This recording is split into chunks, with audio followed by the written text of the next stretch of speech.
બોરસદમાં રક્ષાબંધનના દિવસે એક ગૌમાતાની હત્યા કરી તેનું માથું કાપીને કોઈ અજાણ્યા શખ્સે નહેર પર મૂકી દીધું હતું અને તેના બાકીના અંગો પણ મળી આવ્યા હતા। તે અંગે બોરસદ ટાઉન મથકે ફરિયાદ પણ દાખલ કરવામાં આવી હતી। ત્યારે સમગ્ર હિન્દુ સમાજમાં ખૂબ જ રોષ જોવા મળ્યો હતો। તે અંગે આજરોજ 5 અધિકારીએ તમામ હિન્દુ સંગઠનો દ્વારા એક આવેદનપત્ર આપ્યું હતું અને જે 10 દિવસનું અલ્ટિમેટ માંગવામાં આવ્યું હતું।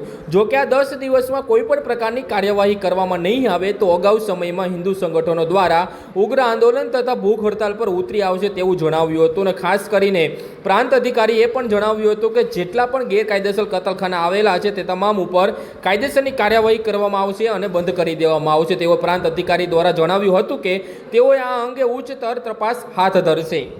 આજ રોજ સમસ્ત હિન્દુ સમાજ દ્વારા બોરસદ પ્રાંત અધિકારી શ્રીને એક આવેદનપત્ર આપવામાં આવ્યું છે કે બોરસદ શહેરમાં જે પવિત્ર શ્રાવણ માસને રક્ષાબંધનના દિવસે જે ગૌ હત્યા કરીને તેનું માથું નહેરમાં મળી આવેલું હતું અને બીજા દિવસે પણ તેના અવશેષો મળી આવેલા હતા, તે વિરુદ્ધ કડકમાં કડક કાર્યવાહી કરવામાં આવે ને અગાઉ આવું કૃત્ય ના થાય, હિન્દુ સમાજની લાગણી ના દુભાય તે બાબતે એક આવેદનપત્રમાં આપવામાં આવ્યું છે।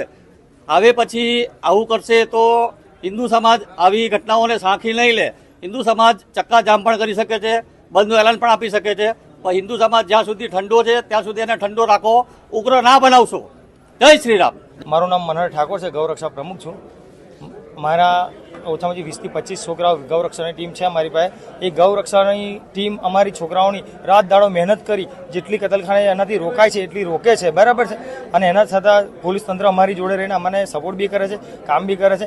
તે છતાંય આ લોકો આવું જો કૃત્ય કર્યું છે, હવેથી 10 દિવસની અંદર સરકારશ્રીને હું કહેવા માગું છું કે 10 દિવસમાં અમને રિઝલ્ટ નહીં મળે તો હું ને ગુજરાતના દરેક ગૌરક્ષકો એક થઈ ગુજરાતને બંધ કરાવી દઈશું અને ગુજરાત પર ભૂખ હડતાલ કે રોડબંધી ટોટલી બંધ કરવાનું કરાવી દઈશું। 10 દિવસની અંદર જો ગૌરક્ષકોને જો નહીં ન્યાય મળે તો ગૌરક્ષકો રોડ ઉપર ઉતરી જશે, ભૂખ હડતાલ કરવાની થશે તો બી કરશે, બરાબર। તંત્રને હું મારા તરફથી મેસેજ આપું છું કે 10 દિવસની અંદર અમારી ઉપર વારે ઘડિયા હુમલા થયેલા છે, તે છતાંય અમે અમારું કાર્ય બંધ નથી રાખ્યું, અમે અમારું કાર્ય ચાલુ છે, ગૌ માતાની સેવા કરવાનું, ગૌ રક્ષા કરવાનું, બરાબર।